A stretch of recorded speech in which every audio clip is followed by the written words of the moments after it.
I gave them a year, a whole damn year, 12 months to find someone younger, faster, cheaper, anyone who could take over the systems I'd been keeping alive for 3 decades. I sent the email on January 3rd, 2022, right after clocking in from the holidays. Subject line, Formal Notice of Retirement, January 2023. I attached a full transition outline, a training schedule, and even a proposed mentoring plan. HR replied with a single line, acknowledged, will coordinate closer to date. That was it. 35 years and my life's exit plan got the same attention as a coffee order. I'd started at Hanford Materials in 1987, back when the plant floor still smelled like oil and paper time cards ruled the day. Back then, I was the new kid in maintenance. Over time, I became the guy who knew things. Not because I was the smartest. I just never left. Every update, every patch, every half-broken machine with a story behind it, I kept in my head, and in a stack of yellow notebooks I stored in the bottom drawer of my desk. The guys joked that if I ever got hit by a bus, the whole place would stop running. It wasn't a joke. The systems were old. I'm talking Windows Server 2003, old.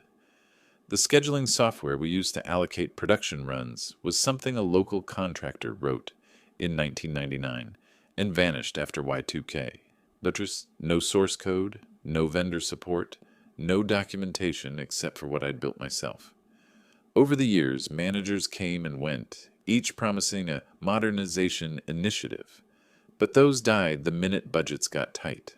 So I kept things alive, writing small scripts, patching the scheduler, syncing it with inventory manually at 2 a.m. if needed. Nobody asked how. They just liked that it worked. When I announced my plan to retire, they didn't even pretend to care. "Oh, come on, Rick," said Dan, my direct supervisor, half laughing in that patronizing country club way. "You'll get bored. You'll be back in 6 months?" He didn't even look up from his phone when he said it. The VP of Operations, Marianne Holt, called me to her office 2 days later. "We appreciate your notice, Rick," she said. "Let's revisit in Q3. Too early to make transitions now." I told her transitions start early, that I'd need at least 6 months to train whoever they chose. She smiled like I'd told her a cute joke. "Let's cross that bridge when we come to it." That bridge never came. By March, nothing had changed. No candidate, no job posting. I reminded HR politely, twice. Both times they said, "We'll loop in the VP." April came and I stopped reminding them. That was the first quiet rebellion. Instead, I started documenting every system, every process, every unwritten rule that made the place function. Vendor codes, backup paths, the way to restart the conveyor PLCs after a power surge without blowing the relays, stuff no manual ever covered.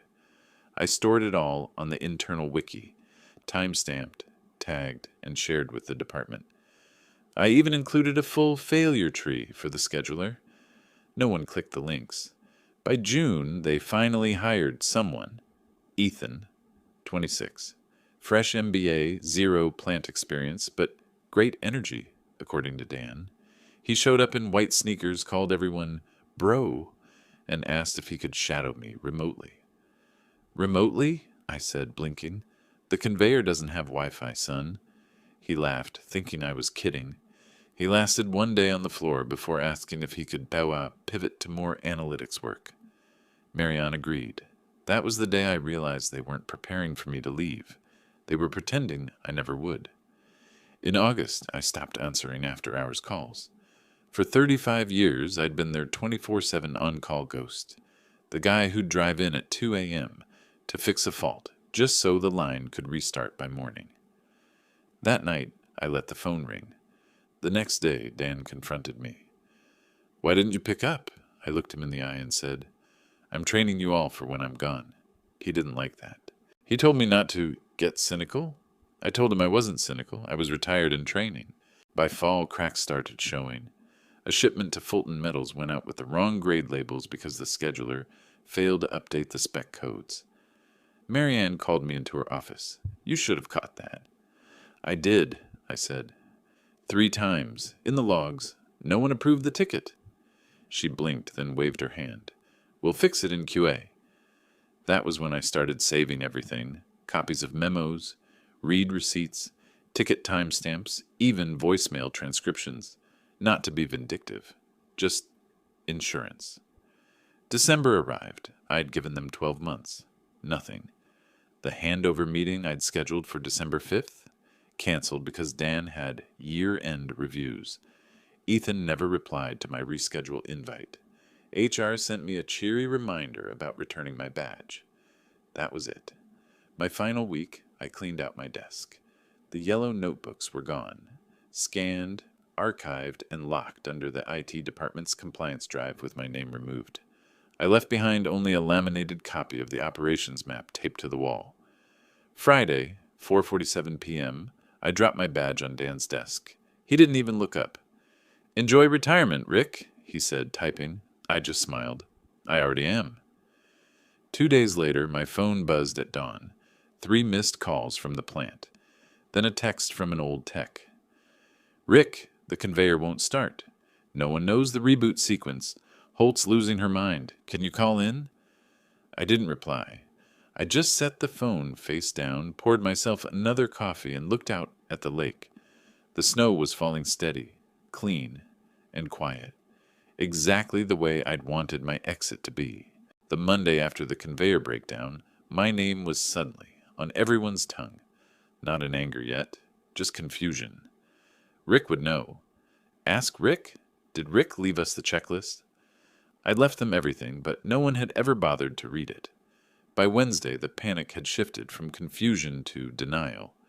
Marianne sent me an email, CCing legal, saying, "Hi, Rick. Could you please provide a short clarification regarding the scheduling process for vendor shipments?" Purely procedural, no work required. "Thanks, MH." I didn't answer. I didn't have to. HR had made it clear on my last day. After December 31st, I was not authorized to perform or advise on operational tasks. I'd even signed the offboarding form in front of them, so I forwarded Marianne's message to legal and added 5 words that ended every debate before it began. "Please confirm my release status." Their reply came 3 hours later. "Rick is no longer an employee. Please direct operational inquiries through appropriate channels." That was the day I stopped being their hero. The next morning, I woke up at 6:15 out of habit. I didn't even have to. Old reflex. I made coffee, opened my laptop, and checked the public newsfeed for Hanford materials. Nothing. Then I scrolled LinkedIn. Marianne had posted some corporate fluff about embracing innovation and new leadership. The comments were full of emojis and claps. I laughed so hard I spilled my coffee. Then the text started. "Rick, it's chaos here. Scheduler still dead. We lost 3 trucks yesterday. Fulton's threatening penalties. Holt says you didn't warn us about vendor credit limits. She's full of it, right?" Every single one of those problems had been documented in my transition packet. File name, HMOPS, transition, Rev 10 PDF, attached to an email I'd sent 21 times over the past year. Each time the recipients had clicked "Mark as read" and moved on. By the second week, accounts payable had a full-blown freeze. The system auto-locked vendor accounts after 45 days without manual resets, a procedure I'd handled on the first Monday of every month since 2003. Without me, nobody even knew the password pattern. Dan tried to bluff through it. He sent a company-wide email. "Operations is undergoing system maintenance. Expect minor shipping delays." Minor. By Thursday, trucks lined up outside the gate like a funeral procession. Forklifts idle. Radios buzzing. No one dared touch the scheduler because that was Rick's thing. The IT guy, Morgan, called me that night. I hadn't heard from him in months. "Rick, man, I know you're out, but please, how do I restart the back end without corrupting the order cache?" I almost answered. Almost. But I thought about the email trails, the canceled training sessions, the laughter in that conference room. "I'm sorry, Morgan," I said quietly. "I can't advise. Legal would eat me alive." He sighed. "Yeah, I get it. Just thought I'd try. The next day, the plant shut down. Entirely.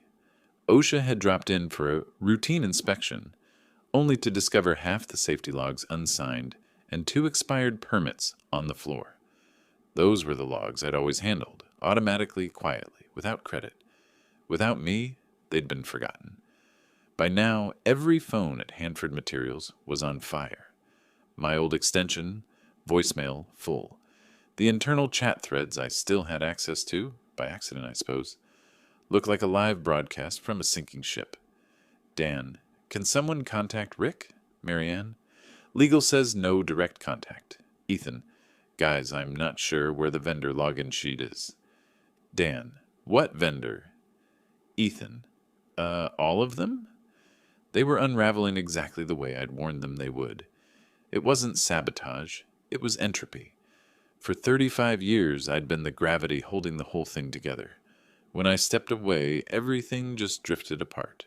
By the end of January, they brought in consultants. You could spot them from space.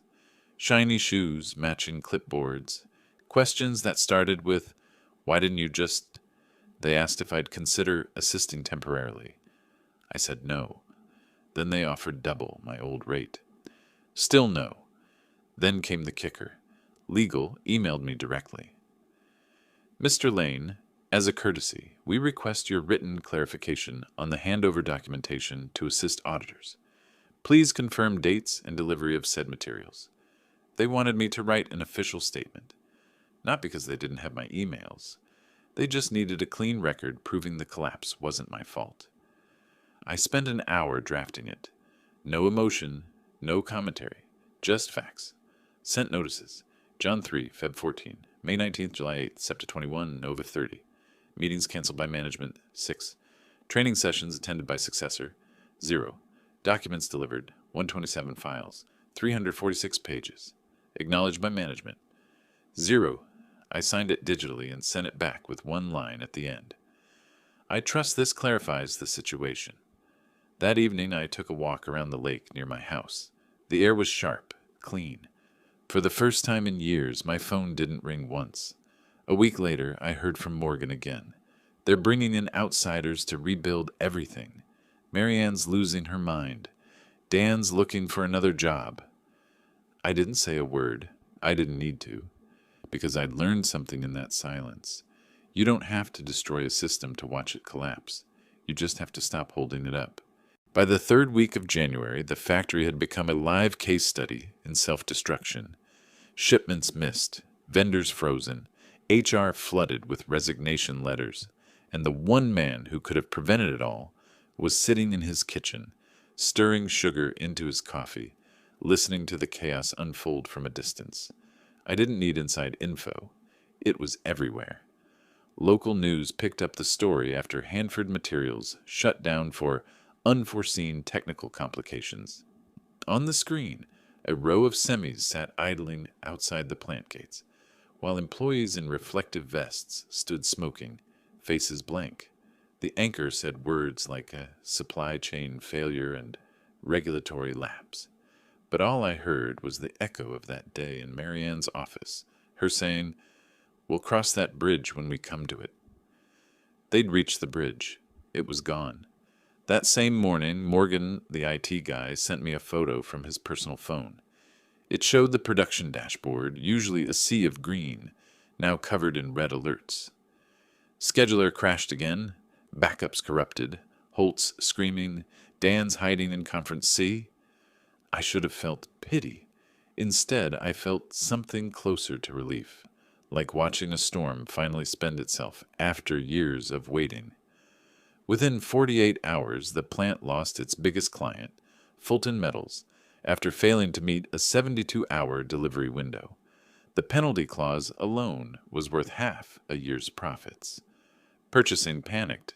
Finance froze all discretionary spending, and suddenly every department turned on every other like wolves. By Friday, someone leaked an internal memo to the press. It was from Marianne herself. We were not adequately informed of critical dependencies before Mr. Lane's departure. Operations failed to anticipate single points of failure. Mr. Lane? That was me. They were setting up the scapegoat. So I opened my archive.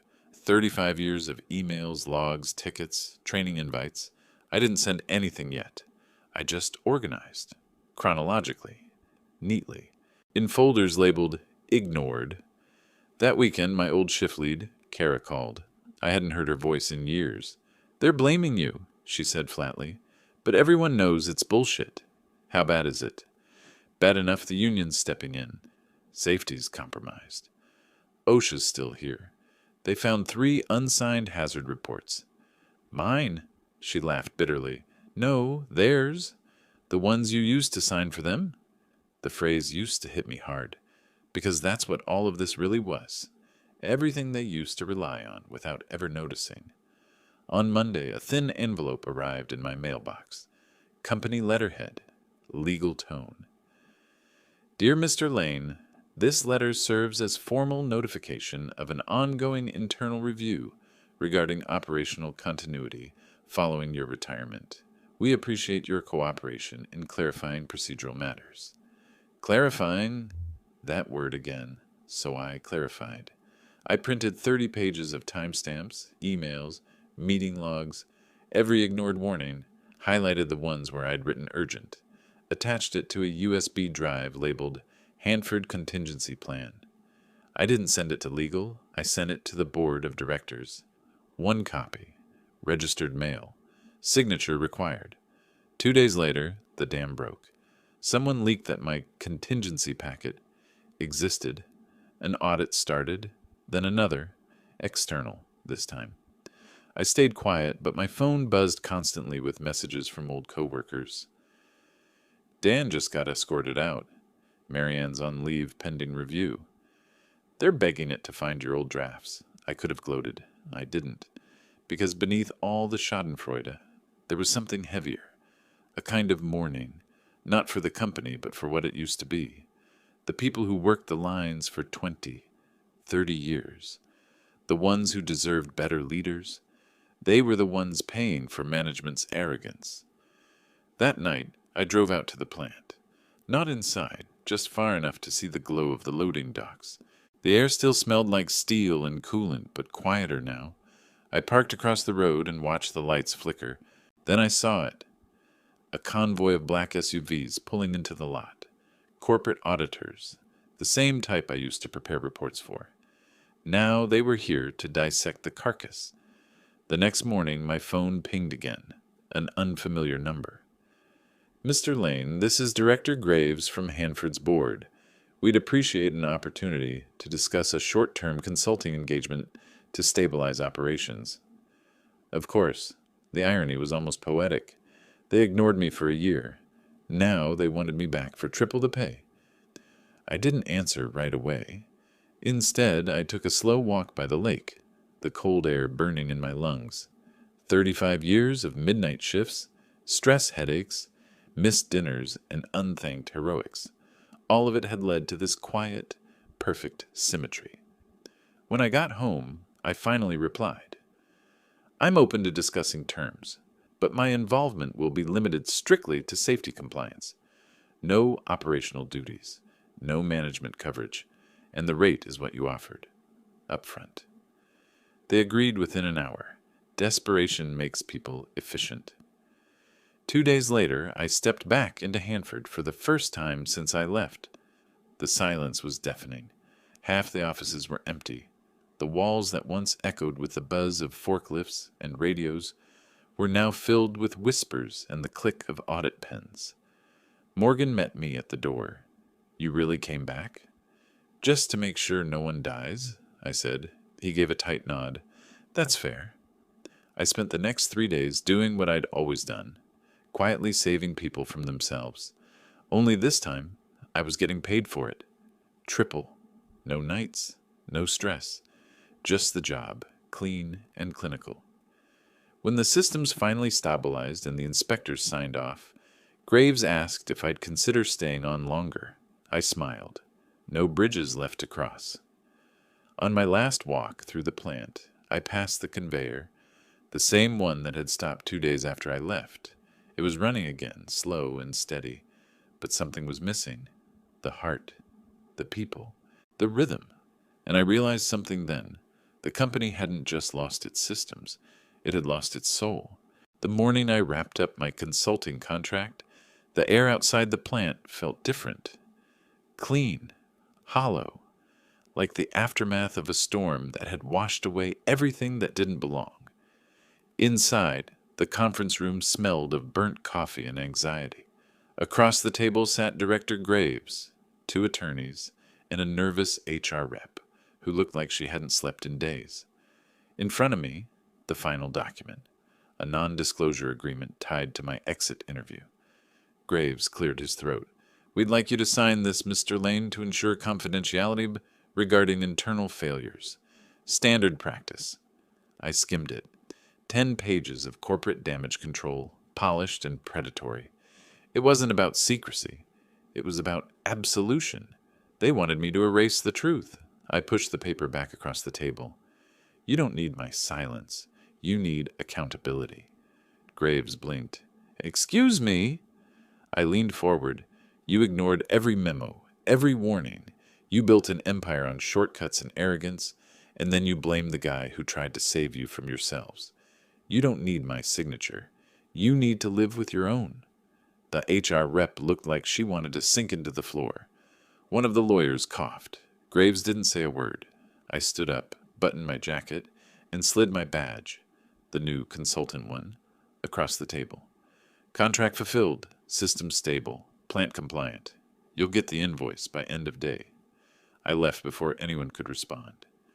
Out in the parking lot, the winter sun cut through the frost, and the plant behind me hummed faintly.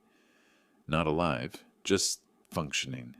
I paused beside my truck, looked back at the company I'd given half my life to, and felt nothing.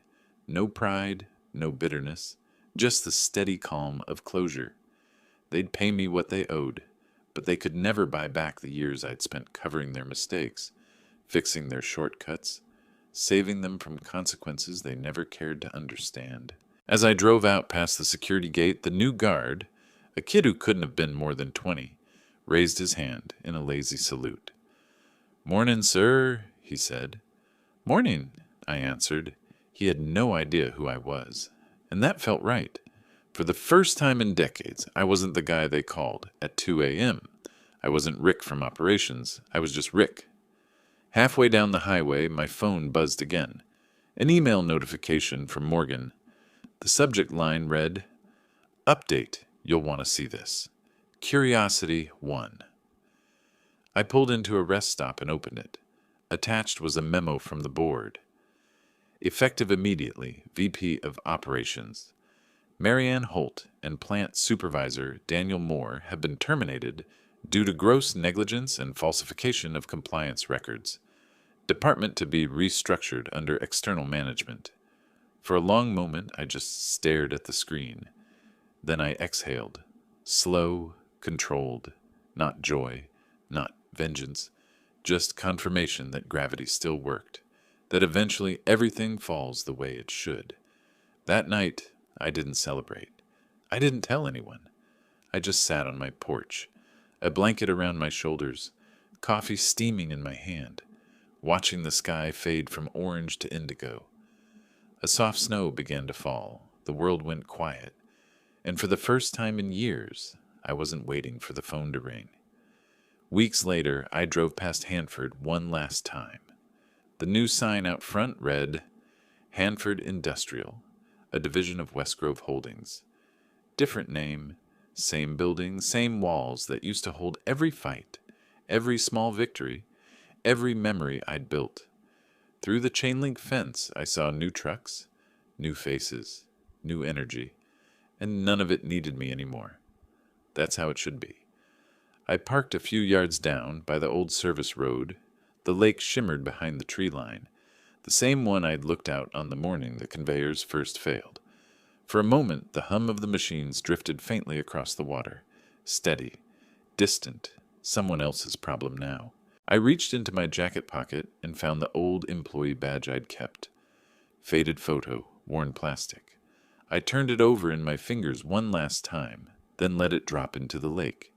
It hit the surface with a small, perfect ripple and disappeared. As I watched the water settle, I realized something that took 35 years to learn. Some systems only collapse because one person kept saving them when they didn't deserve saving. I smiled. Small, quiet, final. Then I started the truck, shifted into gear, and drove toward the sunrise. Not away from anything, but finally, toward myself.